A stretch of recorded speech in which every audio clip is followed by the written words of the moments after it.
বাংলাদেশি কর্মীদের জন্য multiple entry visa সুবিধা চালু করেছে মালয়েশিয়া।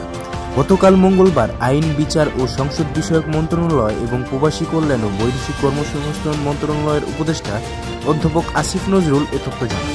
প্রধান উপদেষ্টার প্রেস উইং থেকে পাঠানো এক বার্তায় জানানো হয়, গত মে মাসে মালয়েশিয়া সফরকালে উপদেষ্টা আসিফ নজরুল ও প্রধান উপদেষ্টার বিশেষ দূত লুৎফে সিদ্দিকের নেতৃত্বে একটি প্রতিনিধি দল দেশটির স্বরাষ্ট্রমন্ত্রীর সঙ্গে বৈঠক করে।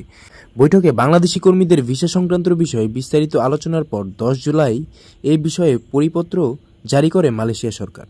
উপদেষ্টা আসিফ নজরুল বলেন, বৈঠকে দেশটির স্বরাষ্ট্রমন্ত্রী দ্রুত এই সমস্যা সমাধানের আশ্বাস দিয়েছিলেন। এরপর থেকে প্রবাসী কল্যাণ মন্ত্রণালয় ও মালয়েশিয়া বাংলাদেশি দূতাবাসের কর্মকর্তারা সার্বক্ষণিক যোগাযোগ রাখেন। অবশেষে 10 জুলাই প্রবাসী বাংলাদেশি কর্মীদের জন্য মাল্টিপল এন্ট্রি ভিসা সুবিধা চালু করে মালয়েশিয়া ইমিগ্রেশনের মহাপরিচালকের পক্ষে স্বাক্ষরিত একটি পরিপত্র জারি করা হয়েছে।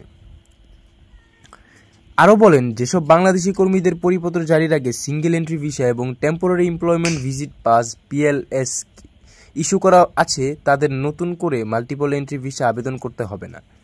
PLKS নবায়নের সময় মাল্টিপল ভিসা স্বয়ংক্রিয়ভাবেই ইস্যু হবে।